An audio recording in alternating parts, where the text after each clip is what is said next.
चुनाव के बाद पार्टी की आज और पार्टी के संसदीय बोर्ड और पार्टी के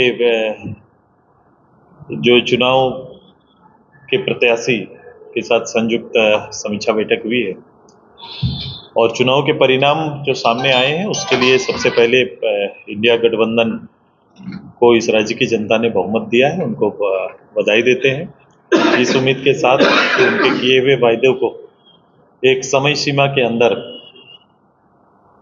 पूरा करें। हम पार्टी के अंदर जो सफलता हमारे इस पूरे अपने एनडीए गठबंधन में जिस उम्मीद के साथ चुनाव में आया गया, जिस उम्मीद के साथ चुनाव में हम लोग आगे बढ़े, उसमें पूर्णतः सफलता नहीं मिलने के लिए हमने काफ़ी समीक्षाएं की हैं। पार्टी के अंदर भी, पार्टी के विधानसभा स्तर में भी अभी काफ़ी चर्चाएं हुई। हमने 10 विधानसभा सीटों में से 1 विधानसभा पर विजयी, 7 पर दूसरा और 2 पर तीसरे स्थान पर पार्टी रही। चूंकि एक सीमित 10 सीटों पर चुनाव लड़ने के कारण हम वोट के प्रतिशत को उस अनुकूल हम लोग अभी उसको मूल्यांकन नहीं किए, लेकिन मैं ये समझता हूँ कि जो हम अपने वोटर्स को और अपने इस चुनाव के जो मुद्दों के चयन में कहीं ना कहीं हम सभी लोगों ने समीक्षा में पाया कि उसमें कहीं ना कहीं चूक हुई।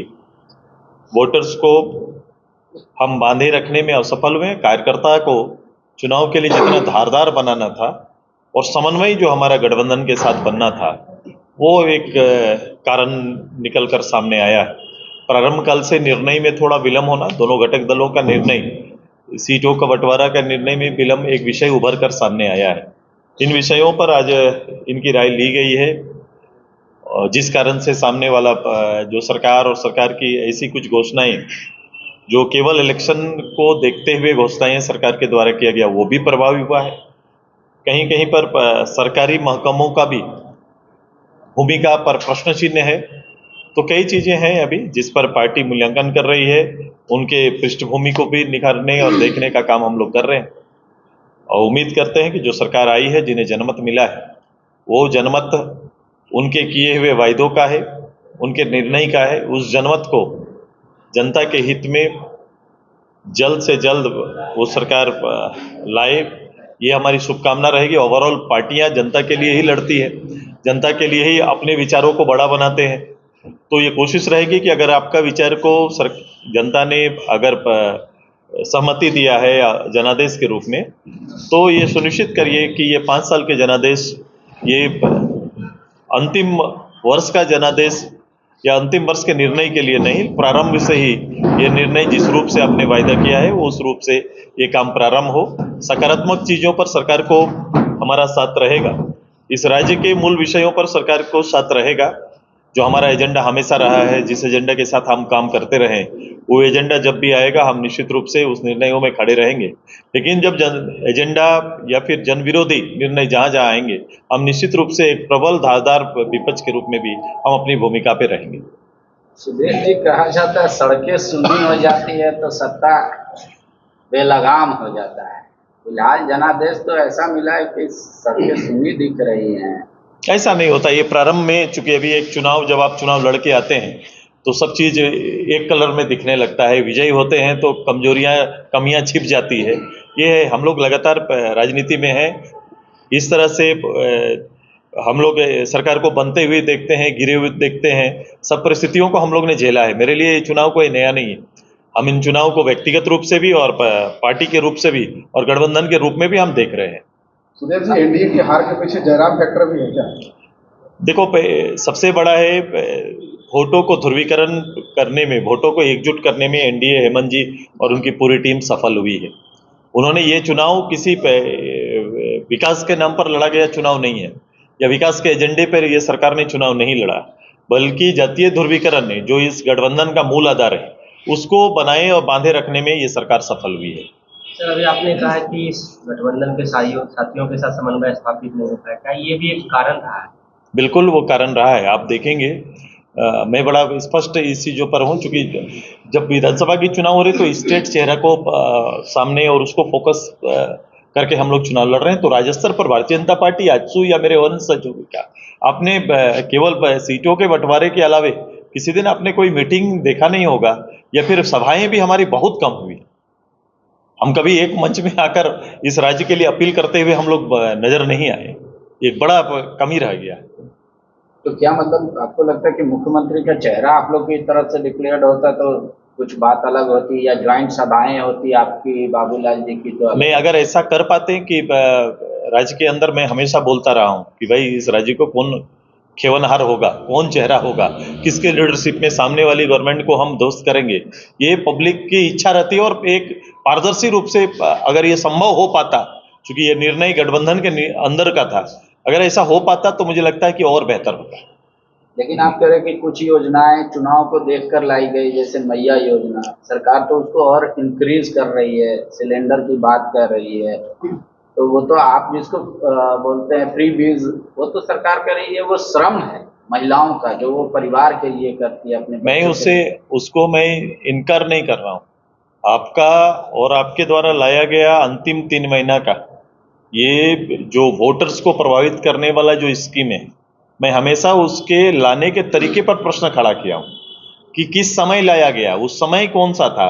वो बिल्कुल चुनाव के एकदम दरवाजे पर आकर आप एक योजना को लेकर आते हैं, और ये योजना जिसको आपने कभी भी बजटीय स्वरूप में लेके नहीं आया, इसके लिए कोई बजट नहीं रखा, और ये पैसे कहाँ से आएंगे, हाँ ये तो बाद में बातें चलेंगी, अभी हम लोग आएंगे बात करेंगे। राज्य के अंदर इतना बड़ा राजस्व का हिस्सा जो आप लोग मैया योजना के माध्यम से जाएगा, तो सरकार तो गार्जियन होते हैं ना, उनके पास आने वाले इनकम के स्रोत भी बताने पड़ेंगे, तो वो तो करेंगे, वो अपना काम है। लेकिन आप इसको कंटिन्यू करिए। आपने 2500 कहा है, मैं आपके साथ हूँ। 2500 अभी से लोगों को मिलना शुरू हो जाए मैया के नाम पर। आपने दिव्यांग के लिए भी 2500 बोला है, आपने आपके पेंशन को भी 2500 करने का बोला है। तो ये समांतर रूप से चले, ये माँ को या जो दिव्यांग हैं उनको 1000 और मैया के नाम पर 2500, ये दोनों ने एक साथ सारी चीजों को लेके आए। जो बोले हैं जातीय जनगणना कराइए, आपको बहुमत आ गया, जातीय जनगणना कराइए, आरक्षण सुनिश्चित करिए, ओबीसी के आरक्षण को बढ़ाइए, आपने ट्राइबल के आरक्षण को, एसी के आरक्षण को भी बढ़ाने की बात की है, उसमें आप आइए, हम आपके साथ हैं। इन विषयों पर हम सकारात्मक, मैंने बोला जो भी इस राज्य के हित के और यहाँ के जनजातीय हित के लिए होगा, उन निर्णयों पर हम आपके साथ खड़े हैं, पहले भी हैं, अभी भी हम लोग रहेंगे। तो आपका विषय और उनका एक ही है, खतियान आधारित स्थानीय। जल्दी करिए, खतियान आधारित लेके आइए, नीतियों लेके आइए, नौकरी दीजिए। सबसे बड़ी बात है कि नौकरी दीजिए लोगों को। छात्र में जो एक उबाल आया था, पिछली बार जो छात्रों में एक उबाल आया था, जो उनमें एक रोष था सरकार के खिलाफ में, उस रोष को राजनीतिक रूप से तो कन्वर्ट करने में ये सफल हुए हैं, पॉलिटिकल कन्वर्ट कर दिए, लेकिन उसका रिजल्ट नहीं आया, परिणाम नहीं आया। किसी को नौकरी मिलने की बातें नहीं हो रही है, कैसे नौकरी मिलेगा, नियोजन नीति कैसे साथ में चलेगा, नियोजन ही नौकरी का आधार कैसे बने, ये अभी सुनिश्चित नहीं हुआ है। ये करें बहुत इत्मीनान से। हम अभी कोई सरकार के खिलाफ में हम लोग किसी तरह का बात अभी तुरंत करने वाले नहीं है। उनके लिए पूरा समय, हम आने वाला 2-3-4 महीना हम उनके लिए पूरा समय है, वो बेहतर से निर्णय ले और अपने किए वादों को पूरा करें। सीजीएल का रिजल्ट आया, बीजेपी आपकी सहयोगी पार्टी कह रही थी हम आते ही फर्स्ट कैबिनेट में उसको खत्म करेंगे सीजीएल का, सरकार ने रिजल्ट दे दिया। भाई जो रिजल्ट आया, सरकार ने कहा था, हमने भी कहा था, जो रिजल्ट आया, रिजल्ट में आप वो ढूंढे, रिजल्ट को देखे कि इसमें स्थानीय कहाँ है, इसमें स्थानीय लोगों कौन आए, स्थानीय इसमें आए हैं, कहाँ के लोग इसमें आए हैं, किसका परिणाम निकल रहा है, इसको तो आप सबको देख रहे हैं और इसमें जवाब देना चाहिए उनको खड़ा होकर कि अगर यहाँ पर कोई योग्य आदमी नहीं हुआ या स्थानीय ना होने का लाभ किसी को मिल गया, अगर ये वो दिए हैं तो फिर उनका कथनी और करनी में तो फर्क पड़ गया ना। ये सुदेश, ये जो विषय उठे बांग्लादेशी इन्फिल्ट्रेशन का, बीजेपी ने खूब जोर शोर से उठाया, क्या लगा ये ऐसे विषय थे जो बीजेपी तो नुकसान किया, उसकी वजह से आपको भी नुकसान हो गया? मैंने कहा ना कि हम लोग ने जो एजेंडा जो हमारा सरकार के खिलाफ में, सरकार के लिए जो एजेंडा आना है, उसमें कहीं ना कहीं एजेंडा का निर्णय भी जो होना चाहिए था, वो मुझे लगता है कि उसका भी फर्क है। आप अध्यक्ष पार्टी के, तिवारी महतो जी जीते हैं, भले ही आजसू हमेशा संख्या में कम रहा हो, लेकिन एक विपक्ष के तौर पे रेखांकित अपना ये कहें कि पार्टिसिपेशन दिया, तो उनके लिए जो बाकी उम्मीदवार आप लोगों ने समीक्षा की, कोई दिशा निर्देश जारी किया कि वो कैसे बिल्कुल अपनी से भूमिका को बिल्कुल अदा करें? एक पार्टी के प्रतिनिधि के रूप में चाहे वो वहां पर उपस्थित रहेंगे और इनकी भूमिका पूरे राज्य की जो आजसू की भावना है, लोगों की भावना है, वो केंद्रित इन पर रहेगा। ये केवल ना मांडू के प्रतिनिधि होंगे बल्कि पार्टी के रूप में ये विधानसभा के अंदर में पूरे राज्य का प्रतिनिधित्व करेंगे। और मेरी शुभकामना है, एक संघर्षशील नौजवान इस दहलीज को छूने में सफल हुआ है। एक लंबे समय से ये तीसरा चुनाव इनका था, तीसरा चुनाव था जब ये भाग लिए हैं और तीसरे चुनाव में ये जीत के सामने आए हैं। पार्टी में क्या किसी तरह की सर्जरी की जरूरत है, संगठनात्मक फेरबदल की जरूरत महसूस कर रहे हैं आप लोग? हाँ, पार्टी इस सब चीजों पर मूल्यांकन करेगी। आज चूंकि एक लेवल पे हुआ है कि प्रत्याशियों से बुला के ये पूछा गया है कि उनकी कठिनाई, परिणाम नहीं दे पाने के पीछे की कठिनाई क्या रही है। जो सबसे बेहतर किसी कोई बता सकता था तो जो चुनाव लड़े हैं वही बताते।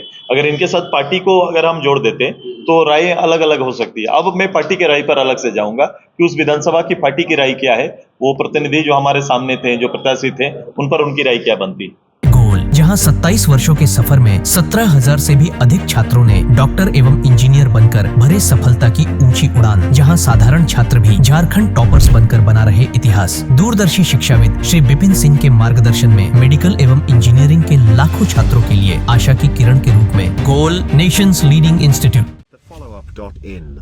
Like, share, and subscribe. www.thefollowup.in